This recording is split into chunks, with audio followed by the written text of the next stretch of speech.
اس طرح کے پرابلمس ہیں. irrational use of PPEs ہمارا زیادہ بڑا مسئلہ ہے.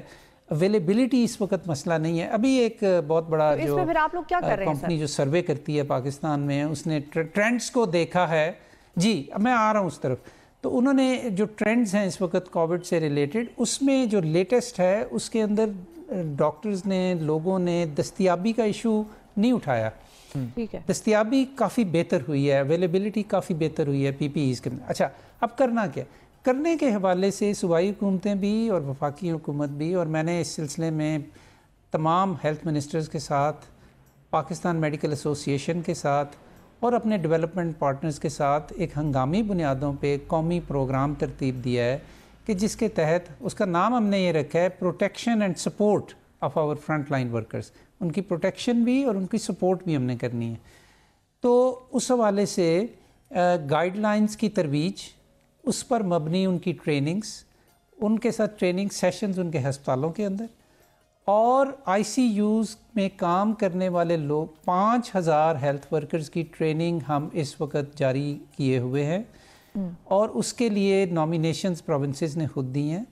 اور ہمارا یہ خیال ہے کہ ان چیزوں کے اوپر کام کرنے کی زیادہ ضرورت ہے. اور میں میڈیا کا بڑا شکر گزار ہوں اس سلسلے میں, بشمول آپ کے چینل کے, کہ جنہوں نے بہت زیادہ سولیڈیرٹی اور یکجہتی کا اظہار کیا ہے ہمارے ہیلتھ ورکرز کے ساتھ. ان کی اسپرٹس لفٹ ہوتی ہیں اس سے. بالکل. تو یہ ایک قومی پروگرام تشکیل دیا گیا جی, جس کو کہ آنے والے چند دنوں میں ہم انفولڈ کریں گے.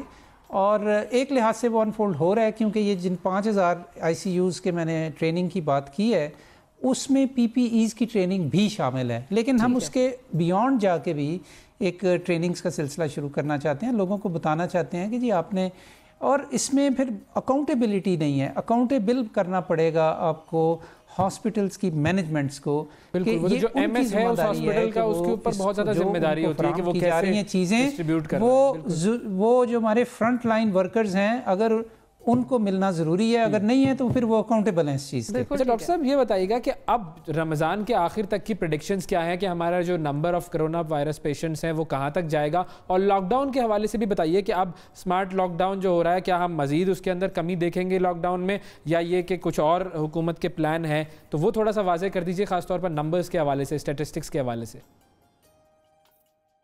جی نمبرز کے حوالے سے, جی نمبر گیم جو ہے وہ تو ایک اس کو مثبت طریقے سے بتانے کا طریقہ یہ ہے کہ جو ہمارے تخمینے تھے ان سے کم کیسز ہیں اور کم اموات ہیں. لیکن ساتھ ساتھ یہ بھی کہنا پڑے گا کہ ظاہر ہے کہ ایبسولوٹ نمبرز میں کیسز بھی بڑھ رہے ہیں, اموات بھی بڑھ رہی ہیں. کیا یہ جو کرٹیکل پیشنٹس ہیں, خاص طور پہ جو ہمارا کنسرن ہے کہ جو لوگ شدید بیماری کا شکار ہو جائیں, ان کی دیکھ بھال ہم کر پائیں گے کہ نہیں؟ تو اس وقت صورتحال کافی قابو میں ہے, اور آنے والے 1 ماہ کے اندر یہ انشاءاللہ قابو میں رہے گی. اور اس کے بعد کی جو صورتحال ہے اس کے لیے ہم بڑی محنت کر کے یہ انتظامات کر رہے ہیں کہ وہاں بھی اس کے بعد بھی مسئلہ پیدا نہ ہو.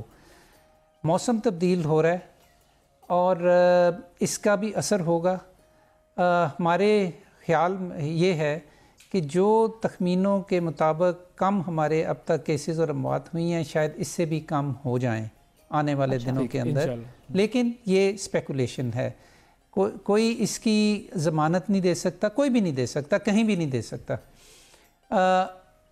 دوسرا اس کو مثبت طریقے سے دیکھنے کا طریقہ یہ ہے کہ جو کیسز اور جو اموات آپ نے دیکھی ہیں یورپ اور دوسرے ملکوں کے اندر, ہم تو اس کا عشر اشیر بھی نہیں, بلکہ اگر یہ کہا جائے کہ اپنے پڑوس میں ایک طرف چین اور ایک طرف ایران, ان کے کیسز اور اموات کو بھی دیکھیں تو بہت زیادہ ہیں ہماری نسبت. ایران میں تو تقریباً 5,500 اور 6,000 کے درمیان اموات ہیں. تو مطلب اللہ کا شکر ادا کرنا چاہیے کہ ہم ایک ایسی سپیس میں ہیں, ایک ایسی سچویشن میں ہیں کہ جہاں پہ بڑھ تو رہی ہے بیماری, اس سے تو کسی کا کوئی انکار نہیں, اور یہ بڑھے گی, پوری دنیا میں بڑھ رہی ہے. لیکن صورتحال کے اوپر کیا آپ کا قابو ہے؟ تو اس وقت ہم یہ کہہ سکتے ہیں جی کہ یہ ہمارے کنٹرول میں ہے, اور شبانہ روز محنت ہو رہی ہے اس چیز کے اوپر کہ یہ انشاءاللہ ہمارے کنٹرول میں ہی رہے.